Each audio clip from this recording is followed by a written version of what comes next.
Hello and welcome to episode 14 of Sloan the Record, recording on March 21st and publishing on March 23rd, 2025. I'm hanging by a thread, and joining me as always is my father, Ron. Each week we're going on the record about family history, and along the way we'll see if we can't learn more of the people, traditions, values, and stories that made us, all while opening a window for everyone else to see a slice of life in rural North Carolina. New episodes are published on Sundays, and we appreciate every listener. You can make sure you don't miss an episode by subscribing on Apple Podcasts, YouTube, or the Podbean app. So the 1990s had a lot of twists and turns, and we're going to be discussing some of the major events of that decade. It's a decade, probably the first decade that I have plenty of memories of. So finally here in episode 14, we're getting into a decade where I know what's going on a little bit. Now, we're just going to hit major things in the 1990s and some tumultuous things that happened, but also they led to some really good things. So, Dad, to start off with, going back to the very beginning of that decade, 1990, what was work like? What was home life like? What was community, family, anything? Wow. Well, career-wise, I was probably at the prime level of that, working with some national accounts, working with Sarasota, Florida Visitors Bureau, working with Pinehurst Hotel and Country Club, Pinehurst Area Visitors Bureau, working with the Mills House in Charleston. A lot of accounts I really enjoyed working on. So career-wise, it was a fun time. And personal-wise, it was a really good time because all of the kids were up to where, we could go and travel and do things and just enjoy the family. Kids were getting a little more independent. You were 5 and 6. At home, it was a busy time because I took on redoing the upstairs of the house. Yeah, there's a picture of me helping you with a table saw or some kind of handheld saw somewhere that I know you've got up around here somewhere. Yeah, it was that was my miter saw, and I was cutting molding, and you were holding the molding for me when I was, so the piece that dropped, you could catch it. You spent a lot of time with me up there on that. I worked on it evenings and worked on it on weekends, and I drew up a lot of the plans for things in the evenings, and then when we'd get started on the thing, it would actually be doing the physical work, and that was a lot of fun. We tore out 17 tons of plaster and lathe, completely gutted out the whole upstairs, stored the doors and trim molding and everything at a friend's barn, and built it back with another full bathroom, and that gave us 3 more bedrooms that were usable. So that was a busy time too, doing that, and exciting time. I enjoyed doing it, enjoyed seeing it come together. So one particular feature that was of interest to a very young Nathan was that you built in the bookcase, above the bookcase and in my room, a train track that goes around the upstairs. So it goes across the bookcase in the hallway, and then it goes over kind of hidden in the bathroom, and then it comes back out and goes across a little bridge in what was my bedroom. Where did that idea come from? That came from your love for the Polar Express. I decided while I was doing that and building in closets in your room and the girls' room, that was a good opportunity to set up a train. That really came from way back when I was a little boy, about the age you were then.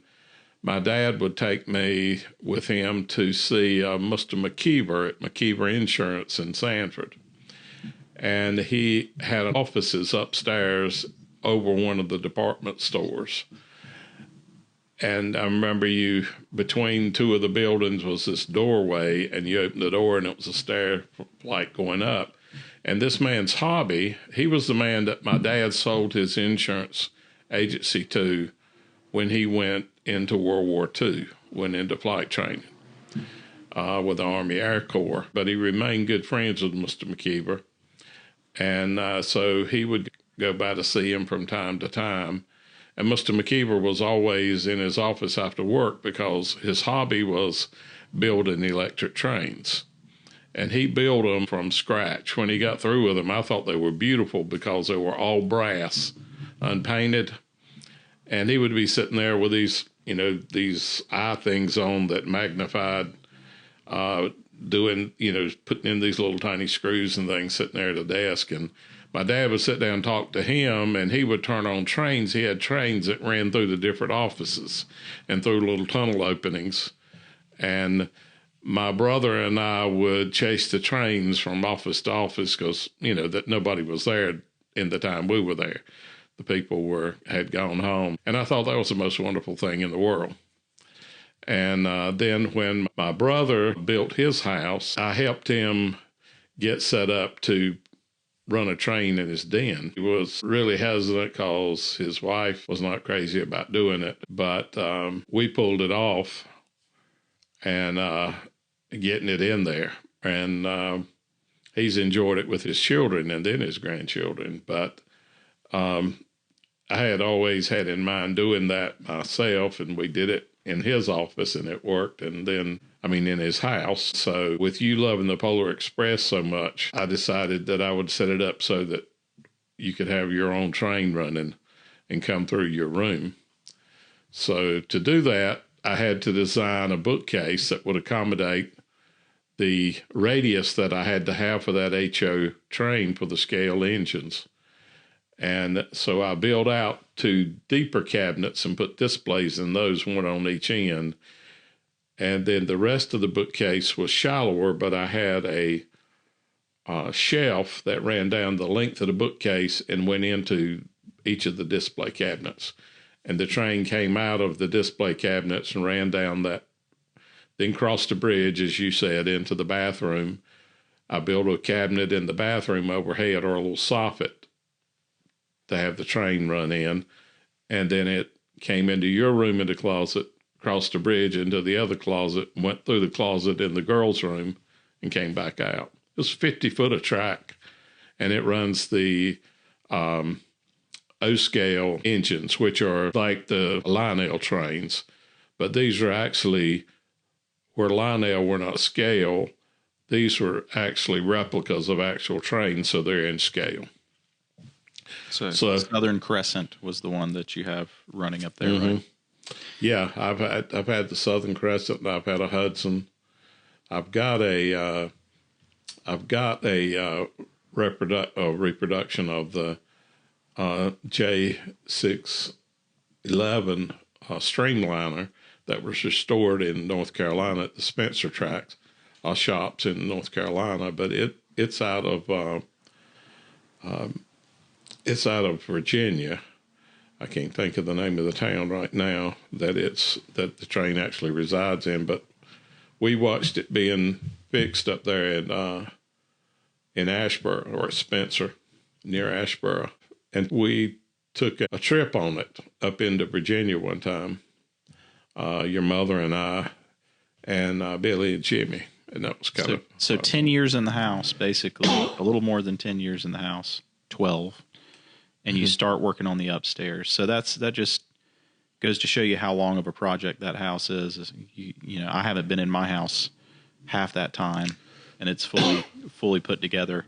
I can remember going up there as a little kid, and it was kind of like another world. There's plaster on the floor everywhere, and it just was derelict. There was a bat skeleton in an old clawfoot tub that was up there, which as a little kid was like spooky. To go up and see. But yeah, it was unfinished, and you finally got around to finishing it. So that was a big project to start the decade off. It was really great as a kid to have a room upstairs and not sleep on a trundle bed in your bedroom. So I guess the space needs necessitated it as I got a little bit older, and you ran out of rooms downstairs. Well, at the start of the decade, you had probably the peak of your career as creative director at Smith. Two girls that were becoming young teenagers, and then me, who was around 5, 6, 7 years old. And, yeah, that's a lot to handle. But then around 1992, your dad, Eldon Sloan Sr., experienced a medical episode, and that kind of shook everything up. And that actually kind of plays into the story of our super restoration as well.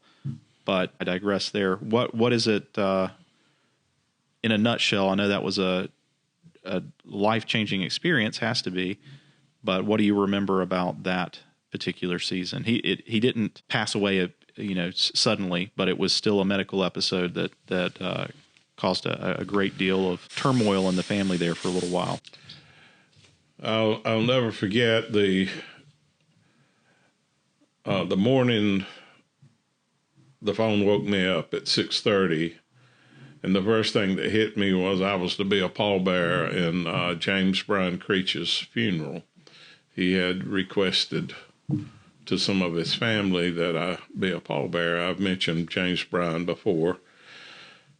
And my first thought when the phone rang was it was something to do with that. But it was my brother, and he said that he was at Sanford Hospital, that Dad had awakened during the night, hurt between his shoulder blades, and got in the shower and thinking he was having muscle cramps from carrying buckets of water in tomato plants. And anyway, Marilyn and George were there with him visiting, and he asked George to take him to the hospital when it eased off when he got the hot shower, and then it came back on him. So George took him to Sanford Hospital to the ER, and Eldon was calling me to tell me the next morning that they had done a cardiac cath and that Dad had a piece of plaque that had broken loose or curled up, and blood clot had formed on it and blocked most of the blood flow in that main artery down the front of the heart. So my brother wanted him transferred to Wake Med. After the funeral, he told me to go ahead and take care of things there, and that they were going to do some more cath work on Dad. And so I went up to Wake Med after the funeral, and we went through the rest of the day and into the night with them trying to do the cath. They tried to go in through his arm because he had bled in the other area where they did it at Sanford. But anyway, Dad ended up having to have heart surgery, and he died during the surgery. They brought us to the chapel and told us that your father did not survive the surgery. And the last thing my dad had said to me when I came in that morning, I said, "Dad, how you doing?" They were putting in IVs, prepping him for the surgery. And he said, this was about 6 a.m. He said, "Well, I tell you, son, these folks are practicing food and water conservation." It was meaning they wouldn't let him have anything to eat or drink. And so he kind of joked with me, and I thought, when the rest of the family got there, he got emotional, talking about things he wanted each of us to have and to look after Mom. And I was like, "Dad, this is just a single bypass. They do 6 of these." And, trying to get him to, realize this is simple. This is, like getting a tooth filled is that common. And so they came in, told us everybody needed to leave. They were going to take him on into surgery, but Eldon and I stayed there. Everybody else left like they were supposed to, and they'd put him on a little gurney, and the men went out, and I just stayed there holding his rail. And Dad said, I said to Dad, "Dad, tell you what I'm going to do." I just kind of wanted him to laugh. I said, "I'm going to go somewhere and eat a good meal for you." And I thought he would laugh, but instead he said, "Son, I just want you boys to remember one thing." And he looked at me, then at Eldon, and he said, "Whatever happens today, prayer is the answer." And that just totally took me off guard. But in the process of that day, we saw his reason for that. And as I said, they brought us to chapel saying he had died during the surgery.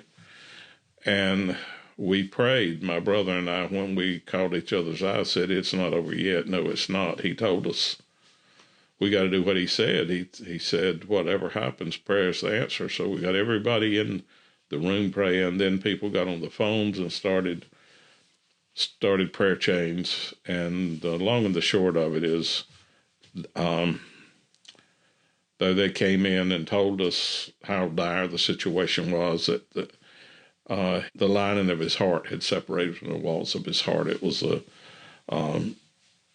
I forget what it's called, dissected aorta. Dad came back from that after they'd come in there and told us he was dead, and then they went, but to disconnect him, took from the equipment and send him to the morgue. And the doctor, they sent for us, and we came back, and the doctor's hands were trembling, and he said, I don't know what the blank's going on, he said, and told us how he had prepared to send him to the morgue, but decided to suture his heart back in place. And when he pulled the last suture taut, your dad's heart started beating. And he said, this is impossible. It cannot happen. But that was an amazing thing. It was a life-changing thing, not just for us, but for other people who were there. And it began a long journey towards his recovery. He never completely recovered. But he went on to later tell me about what he had experienced. And but for over a month, he was there in the hospital. And I worked out of the hospital. And I happened to be producing a film at that time with Take One Productions up in Morrisville. So I was able to work on my scripts and stuff sitting there in the hospital, and then run over to Jim's place when I needed to at Take One and do things over there, and then run back to the hospital. And I stayed there in the hospital a lot, slept on the floor in that waiting room. But, I mean, it's a 2-hour episode to tell just that event and all that came from that. But, it was a strange time too, because high emotions, a spiritual high like I had never experienced, a closeness to God, and you see a miracle like that. It changed doctors' lives. They told me they'd never be the same. One doctor who was an avowed atheist became a committed Christian. It was just an amazing time. And yet here, all that going on, me trying to keep my work going and my family, and to stay in touch with them, and to let y'all know what was going on at home. But I learned a lot about my parents and the depth of their faith. And it's a pretty amazing time. When they were facing the scariest situations in their lives, that's when their faith came out the strongest. Not Absolutely. When they were the most discouraged, but when they relied on that faith more heavily, which way back episodes 2 through 5, I think, give you a little bit more insight into that, into Eldon and Excel. But yeah, I remember hearing you talk about that story all throughout life. I was there, but shielded from it to a great degree. I wasn't around that much, but I've heard you tell that tale many times, and the people it impacted who had been praying and saw that prayer miraculously answered. And he went on to live another 5 years after that. But I often wonder, why would God answer that prayer? It's not like Granddad came back and he just had a great life after that. Yeah. So it wasn't for his benefit. So what do you attribute that to? That was the scariest time for me, Nathan, in the whole process of, initially, my prayer was, God, I don't know what to ask for, because he deserves better than for you to bring him back with the conditions they described he would be in, from a massive watershed stroke and multiple debris strokes. And, they were just painting the worst possible picture even after he came back. saying, we've got to realize this cannot be happening. You got to realize there's no way he can possibly survive this. And he did. The day that I think everything changed for me was the day that I realized, look back at Lazarus from the Bible, which was a situation where a man had been dead, and Jesus came in and brought him back to life. In that place, my dad was there, like they said, about 45 minutes before his heart started beating again. Lazarus had been dead for 3 days, I think, and even had started to decompose. But it hit me that it was about the witness. Lazarus isn't still around today. It wasn't about Lazarus living. It was about the witness, for people to see the power of prayer when Jesus prayed and he came back. And I realized, when people have faith in Jesus, just speak, he'll be better. And so I realized that my dad, my prayer had been answered, but it wasn't contingent on my dad living anymore or surviving this thing. I had prayed for this, that through a miracle, if it's God's will, through a miracle, this be my father's greatest witness to the power of prayer. And that we had. We saw him come back from death, and in such an undeniable way that, like I said, doctors said to me, none of us will ever be the same who have seen this. This is a miracle of biblical proportions. So I knew that it didn't mean Dad would continue to live, that he would leave the hospital even. And but the interesting thing was, while Dad never came back fully to be himself, to be independent, he was happy. He told me one evening he was worried about me when I went by to see him every afternoon as I left work at a place, a rehab center he was in there in Fayetteville. And one evening I came in, he said, "Is that you, Ronald?" I said, "Yeah, Dad, it's me." And he said, "How are you doing?" I said, "Oh, I'm fine, Dad. How are you?" He said, "Well, son, you don't look like you're fine. You look like something's bothering you." I said, "Dad, I'm fine." And he said, "Well, your eyes, you just don't look." I said, "Dad, I don't want you worrying about me and stuff. It's just stuff from work." I said, "I'm here to cheer you up, And he said, "Well, son, I'm in no position to give anybody advice, but I will tell you this. Whatever that situation is, if you'll bring God's will into it through the power of prayer, you'll find blessings." And then he kind of repeated it, but went a little further. He said, "No matter how dark that situation, if you'll bring God's will into that situation through the power of prayer, you'll find blessings." And I stood there and looked at him. He's laying on the bed. He's got 4 urinal bottles hanging there. The man can't even pee by himself. And I thought, he was laying there kind of looking at the ceiling then. And I said, does he comprehend this? Does he actually feel blessings with all that he's lost? And he turned and looked at me just like he had read my mind. He said, "Son, you take my situation here. I've lost a considerable amount through this ordeal that I've been through. But because God's will was brought into this situation through prayer, I have experienced blessings." He said, "Son, I have experienced blessings I would never have known had this not happened." And I was just really stunned. It kind of rocked me back. I said, man, he does comprehend. And then he began to list the blessings. Some of the blessings. He said, "I've come to have a relationship with you and your brother that transcends father and son and is more like a brother." He said, "I've seen you mature spiritually beyond what I would have ever dreamed." He said, "I've come to know what a truly godly woman your mother is and the joy of hearing her pray every day."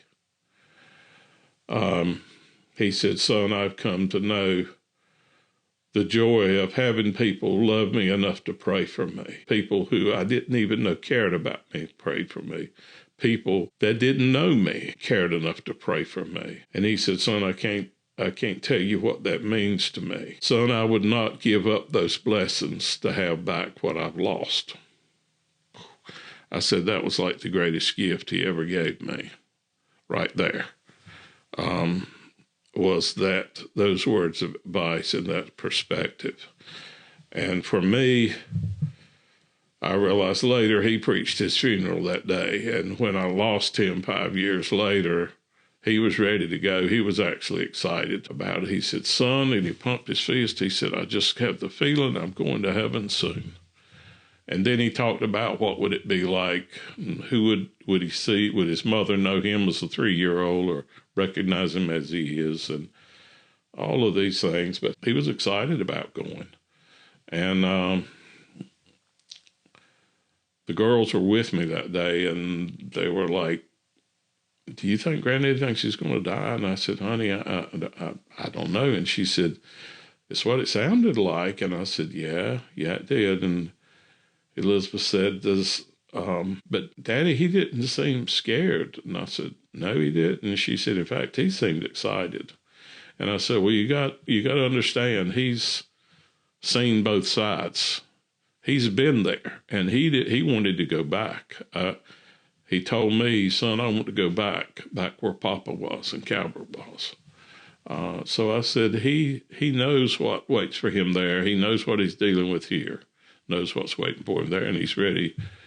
You know, he's excited about going. I realized through that thing that it was about the witness and the effect that it had on people, other people that saw it, the effect it had on people that I shared it with. And it's been interesting.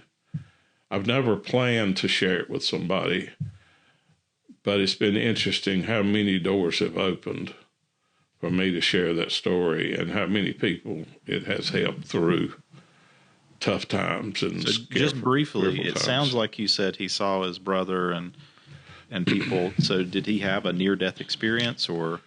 Well, they declared him dead there for a period of like 30 minutes while he was cutting him loose from the equipment and all of that. And while they were in there talking to us for a long time in the chapel. So he was put into a coma, a forced coma. And then when they took that chemical off of him, he still didn't come back around. But I thought about what he said, the last thing he said that day when he was saying prayer is the answer. He said, and if you can, keep communicating, trying to communicate with me, and if there's any way I can, I'll communicate back to you. And he's, in there in a coma, and I'd go in and I'd talk to him, and I'd lean down. I remember one day I took hold of his hand, and I was holding his hand, and I leaned down, and I said, Dad, this is Ronald. I just wanted you to know that over 100 Bibles have been given to the Gideons in your name. My dad was a Gideon and distributed Bibles. And I had gotten a call from them that they had had over 100 Bibles at that point given to them in his name. And when I told him that, he lifted my hand up and hit it on the bed 3 times, and a tear came out of his eye and ran down into his ear. So I kept trying to communicate with him, and then they moved him into a room that I think they called it triage, where everything was set up with monitors that were in a central area that they could monitor each room. And a nurse came in one day and picked his foot up and went up and down the insole of his foot with a needle and couldn't get any response from him. And she just shook her head and said, well, I'm not getting any response. And then I was standing over by the window looking out, just standing there, and I heard this kind of raspy voice call my name, and I turned around and he was looking at me. And I ran over to him and he said, "Hey, son," he could only say like one word per breath like that. And I drug a chair up there and sat down beside him and took his hand. And I said, "Dad, God has touched us in ways you can't imagine. I've got so much to share with you." And he said, "Son, God has touched me in ways you can't imagine. Son, Jesus Christ touched me the way he touched the young man on the burial litter." And I know the story in the Bible that referred to when the man sent for Jesus, but he didn't come right away. And when he got there, they were bringing the boy out on the litter to bury him. And the man said, "Master, had you but been here, my son would be alive." And Jesus said, "Except by thy faith is he restored," and touched the young man, and he was raised from the dead. And I knew that's what Dad was talking about. But he said, "Son, I have been to a place that you can't imagine." He said, "It's a beauty. I've seen the Grand Canyon. I have seen the Aurora Borealis from an airplane when I was in flight school." He said, "There is nothing." He said, "I'm so sorry, but there's nothing on this earth I can compare it to tell you." And he started to cry. He's saying, "I'm sorry, son, that I can't describe it." And I said, "Dad, it's okay." And he said, "Son, it's a beauty you feel as much as you see. And it's the most overwhelming sense of being loved that you can imagine." And he said, "Son, Papa was there. And Calvert was there." His brother, Calvert, had been dead 20 years. And he said, "It was so good to be with Calvert again." And then he said something really significant to me. He said, "I love Calvert." He said it in the present tense. He didn't say, "I loved Calvert." He said, "I love Calvert. It was so good to be with him again." And then he closed his eyes, and I was shaking his hand, and I was like, Dad. And I ran out and got the nurse, and she came back in, and he was gone still, But every now and then through that day, he would wake up and say something else to me about it. Or he would say one time, he woke up several times talking about different denominations. He said, one of the most significant things, he said, "Son, we are too wrapped up in the rules of denomination. God does not care about religion or denomination. What God cares about is that we love one another as he loved us through Jesus Christ." And then he would close his eyes, and I could shake him, I could do everything. Then he would wake up and he would say something about the catechisms of the Presbyterian are a wonderful way to reach young people and get the message of Christ to them. And then he'd close his eyes and be gone, and then wake up and he'd say something about, the only two he didn't mention, strangely to me, was the Baptist and the Catholic. He talked about every other denomination, some asset or some benefit of, it was the fellowship of the Methodist and the catechisms of the Presbyterians, and he even had something with the Lutherans. But I felt sort of like God was speaking to me through him, because I kind of had the attitude, if you didn't believe the way I believed, and as a Baptist, which with the priesthood of the believer and all the way I was raised up, that you had it wrong. And I guess we can become snobs or arrogant in our beliefs, and that kind of gave me a different message and made me see things a little differently. But well, thanks for sharing all that. I know that you said that could, as you said, it could be a whole episode, and Yeah. maybe there will be some future episode where we can dive into it a little bit more. But wanted to move on a little bit here in the midst of all of that, between when he had his medical episode and when he did finally end up passing. You lost your job, so you'd reached the height pretty much that you could without being a partner at Smith Advertising. And all of a sudden kind of got the rug pulled out from under you. You had 2 daughters that were getting just about to college age at that point, and another child that you were supposed to support. So what was that experience like? Ooh. Not to put you in an unpleasant experience, but hey, it's been 30 years now, so maybe you can look at it a little more effectively. It's a totally different perspective now. Looking back, I can see, as one of my former clients told me, he says, I can't help but believe that God was protecting you, getting you in a safe place before things went south where I was. I had, I'd always been told by the owner of the place where I worked there that you will never have to worry about job security. As much as you've done for this company, what you've meant to this company, it would get down to me and you were the only ones left and would always had to go before you have to worry. And I had been told every time I talked about a raise, went and approached a raise, that especially when my daughter's approaching college, that my daughter will be out of college, the last of mine will be through, and the money that I have been using with them will go to you, and and your college for your children will be taken care of. And then one day, I was just called in out of the blue and was told that he was tired of having his employees show more respect to me than they showed to him. It turned out that one of them, he went in to tell them something he wanted them to do, one of the people that worked under me, and she said, well, let me talk to Ron about it. And that was the wrong thing to say.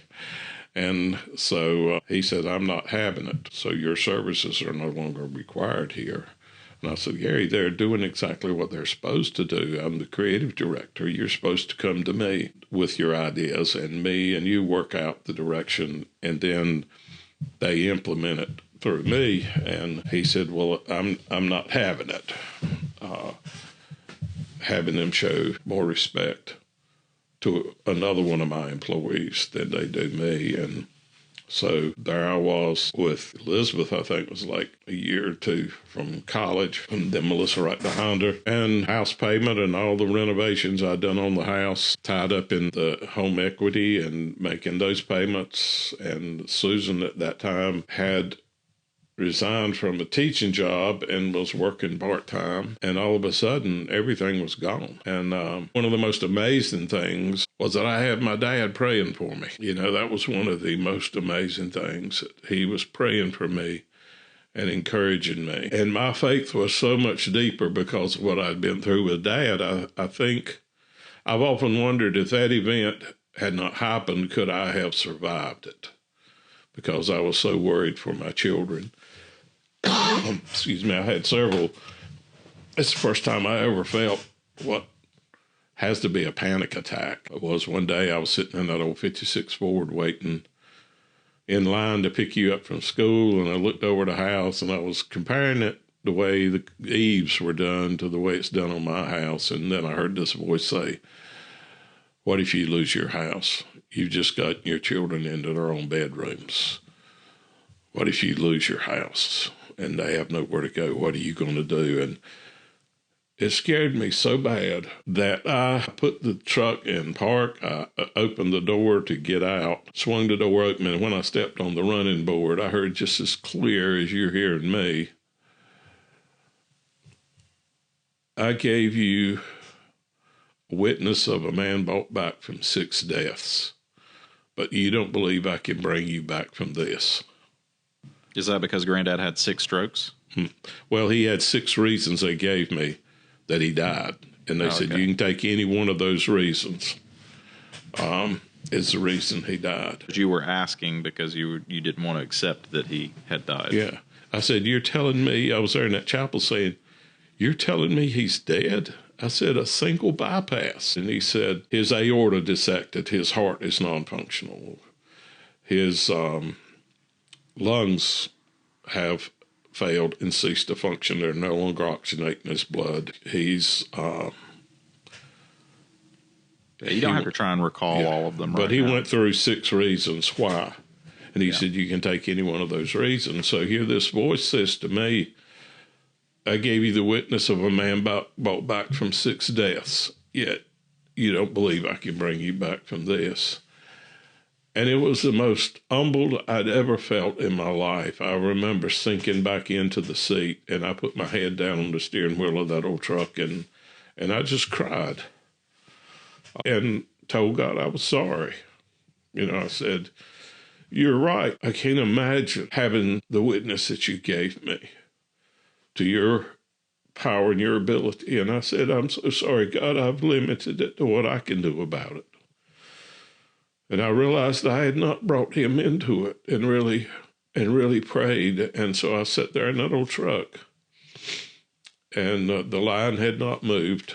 And I sat there in that old truck, and I said, God, obviously I can't handle this. Please help me. Take this from me. Let me put it in your hands. If you'll show me the doors I need to go through, I will do my best to go through them. But take this from me. And when I said that, it was like it feels on a cold morning when you step in a warm shower. I just felt this warmth come over me from the top of my head, out my fingers. They're gripping that old steering wheel. And a peace came over me. I'll never forget what that felt like. And from that point on, I never had another panic attack. I never went through that experience again. And I just saw amazing things happen, that where I was hoping to get another job, he turned it into a business, working out of my spare bedroom at home. And then with Brian McLam comes to me and wants to open an office together, and all good material for next week's episode, which will be about Sloan Communications. But, okay. I think you told me at one point that when Gary was firing you, he said something to the effect of, one day you're going to thank me for this. So, of course, in that moment, you're thinking, yeah, right, flip the table over and leave. But would you say, in a roundabout, ironic sort of way, you are grateful to have been fired at this point? Oh, yes. When he said that to me, I thought, what an arrogant thing to think you can do this to somebody, and that you're doing them a favor, and they're gonna bless you for it. In fact, I said to him, well, I'll tell you what I would like for you to do. And he said, what's that? And I said, I'd like for you to take a deep breath and hold it until I come back and thank you. And, that's when you just walk out the room. Yeah. Ended on that note. Yeah. Well, to go through all the tumultuous things of the 1990s with just the few minutes we have left, I believe it was 1996 when a little storm called Fran hit North Carolina, came up the coast, and went right over Four Oaks. Now, we can't go into all the details, and I know you've got some particularly interesting stories about Mom during the storm. Maybe we can hit those in a future episode. But what do you remember about the impact that Hurricane Fran had, not just on our house and our home, but on the community around us? Well, I think the main thing, like I said, everything that had happened with Dad, as you know, Dad said, I've seen you mature spiritually beyond what I could ever dream. I guess he could see it, but I realized I could feel it. And I think that storm brought it out because it was so scary. And, I had you and your mom and Elizabeth and Melissa laid out in the bed in the living room downstairs, and I opened the basement door, and I had a whistle. And I said, I'm going upstairs, and I'm going to keep the best view I can of things. And if you hear me blow the whistle, get to the basement as fast as you can. And the storm was coming out of the east, And it was so much lightning that you could see the cloud formations moving. I could see the trees, at night. I could see the trees swaying back and forth and so forth. And I sat up there on the little window seat in my bedroom with the shutters open, watching and praying. And I said, God, I don't deserve it, but please help us, protect my home. I've got 12 pecan trees around this house. And if they come down on this house or on this property, I don't have the means. I don't have a job. I don't have the means of cleaning it and rebuilding, and I don't know what insurance will even do. And I just prayed for protection and protection for my family. And I prayed believing it. But I guess I didn't believe it as far as, I guess my faith wasn't as deep as God was capable, because I finally, after the eye went through and then the other side of the storm, and I kept going downstairs and checking on y'all and then coming back up.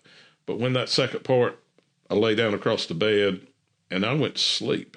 I didn't think I would. I just wanted to rest, but I went to sleep, and Susan woke me up and said, Sloan, you got to see this. You got to see this. Come with me. You got to see this. And I said, what? She said, just come down here. And I thought she was going to show me some awful damage or something, that, a limb through the house or the windows or something. And she took me by the hand and led me outside on the porch, down the steps, out into the yard. And she said, look around us. And everywhere around us, trees were down in every direction. And she said, look at our trees in our yard. And I looked around at ours, and all those pecans were there, and there was not a limb I couldn't pick up and carry out of the yard. And I was there taking that in, and this man came by in a pickup and saw us out there. And he said, man, this is unbelievable. And I said, what? And he said, your place here. He said, look around here. And he pointed at the other yards and how many trees were down. And he said, it's like somebody had their hands, and he cupped his hands, palms down, and held them out. He said, like somebody had their hands over your place here, protecting it. And it actually really humbled me. I didn't, because like Brian McClam had damage to his house and limbs through the roof and everything. And, I couldn't touch that man in terms of being the good man he was. But we were just really blessed that we were okay, and we had some windows What cracked. I remember of that time is days without power, 3 or 4 days without power, something like that afterward. Everybody wishing that they had a generator. I think generator sales skyrocketed because of that after this storm. And every hurricane season after that, it was like WRAL, the local news channels, would have this hurricane preparation guide thing that they'd put together. Because it really did. It left a mark, not only physically as it carved a path of destruction across the state, but it psychologically left a mark that some people probably still carry. But for years and years and years after that, it was like every hurricane season, people were just on edge, a little bit more anxious that maybe this thing could come back and hit them again.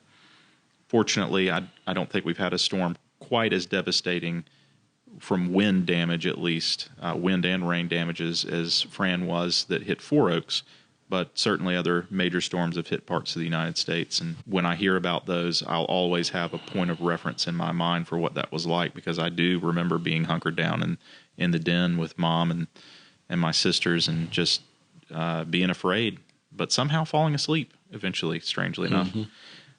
So very, very scary time, and glad that we did come through it okay, and prayers were answered there.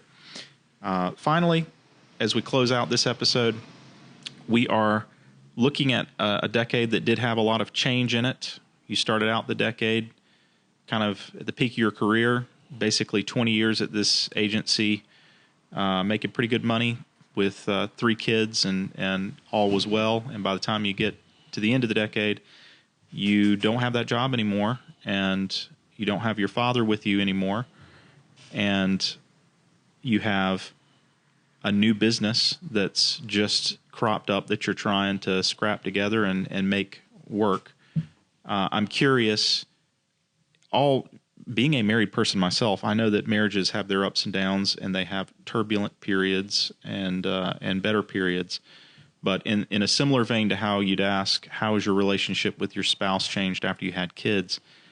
Did you see or appreciate more about Mom as a wife after this, at the end of this decade, for being there for you in any way? Oh, absolutely. Well, as you know, listeners wouldn't, but she's probably been the most trustworthy woman I've ever known. I trusted her so much, and she had this way of reassuring you. You know how that was when you were a kid. You could be scared, worried about something, worried to death, and she would say, "It's going to be fine. It'll work out. You just listen, do this, and don't worry about that. Don't focus on that." And she did that with me. It was just amazing how I was scared to death I couldn't provide for my family. And I don't think I've ever been as scared of anything as I was then. But she never felt that. She never showed it if she felt it. She always assured me that we would be fine and everything would work out. And there was just so many times when she said things to me throughout my career here with Sloan Communications. I know one time a young man had been with me for 5 years and had really been great. My clients liked working with him. He showed them tremendous respect. I could trust him. I could leave things in his hands. And then he announced that he was leaving. He just felt compelled to have his own business and to be able to work for himself. And, he was as he told me, he was very complimentary about his time here and to me and what it had meant to him. But I went home, and I was just really down. And I was telling Susan that he was leaving. And I said, I think I'll just cut this whole business back to what I can do by myself. It's frustrating. You look for people, find people, train people, and then, they move on and you have to start all over again. And I'm just tired of it, and I'm just going to do something. I think I'll just cut it back what I can handle and not worry about anybody. And her response, sitting there was, "Well, I'm kind of curious." And I looked at her, kind of in disdain of it. I said, "How can you be curious when I'm sitting here worried about what I'm going to do?" And she said, I'm just kind of curious to see who God's going to use that little place to help next." She said, "Well, it just appears to me that that's what's happening, that God's using that little agency to answer other people's prayers." And I sit there looking at her like, "What?" And she said, "Well," and she started naming the people who would come there that I had employed over different times. And it seemed like they were there till it met their needs, and then they moved on. And she named them and how it had helped them and why they needed it. And she went through about 6 people. And by the time she got to the end of it, I felt the safest I'd ever felt and the less stressed I'd ever felt, because I thought, well, it's obvious God's using that little place. And if he's using that little business, then by default, I'm protected. I'm safe. He'll protect it. If he's using it, he'll take care of it, and I'll be okay. And it was I think the first time in my whole time in business, which at that point was probably 12 years or more. I think it was the first time that I felt just a peace about it. And I looked at it differently from then on. I looked at it I don't know, it had more of a sacred feeling to it. It wasn't just a survival tool anymore. And so he gave me a different focus of trying to make sure that I didn't get in the way of whatever was being done. Well, that's a great lead into next week, where we will be talking about the beginnings of Sloan Communications, and then some of those other things that people maybe that worked with you, and clients you've had, and experiences you've had, and lessons you've learned in business over the years. But I will say, to just echo your sentiment, that Mom was very, very good at, I guess, not sweating the big picture. She might have sweat little details here and there, but when it came to her people, and that they were going to be taken care of, and that God had her back, she did not waver easily. And she certainly could stick up for you, and I know she did in the midst of you losing your job, and stick up for you in personal matters as well, if she ever felt like you were being attacked. So there in that 1990s phase, I'm sure you saw a little bit of that, maybe in a new light. Yeah, you know, the interesting thing with her, Nathan, as you're describing that, she wouldn't do that for herself. If she was in a situation, you know, like even simple things, like she's in the line at the grocery store and she can't find her credit card or something, she would pull her cart back and tell the people behind her to go ahead or something, because she didn't want to hold them up. She didn't want to be in the way. And I'd say, Susan, you got as much right to be there. I mean, you're not, don't do that. But she, for herself, if somebody gave her a bad time, you know, one of the doctors at the hospital or something, you know, did something like, one took the thyroid collar off of her during a procedure one time and put it on himself because he couldn't find his. And rather than walking out or doing whatever, she just let him take it and run over her. But if it was someone else that was being done to, she would jump in there and defend them, you know, be it me or a coworker or whoever. It startled me sometimes because she was such an introvert. But if she saw somebody being treated unfairly, she would jump in there and handle it with a calmness but a firmness. She was not a type A person, but boy, if she saw somebody being treated unfairly, she became a type A. It was interesting. Well, that'll be it for this week's episode. We have not done any entertainment recommendations in a really, really long time, but that's because the only entertainment that I've got is whatever TV shows Emily has on repeat while she's taking care of baby Ronan. So they're not anything that I'm watching. They're just things that she's watched, comfort shows that she's watched several times at this point and is going back and watching again. But maybe in these, we'll have 2 more episodes before we get to the end here. Maybe we can talk about something entertaining that we've seen in one of the future ones. But that's it for this episode. Thanks for joining us, and we'll be back next week with the dawn of a millennium and a new business. Thank you.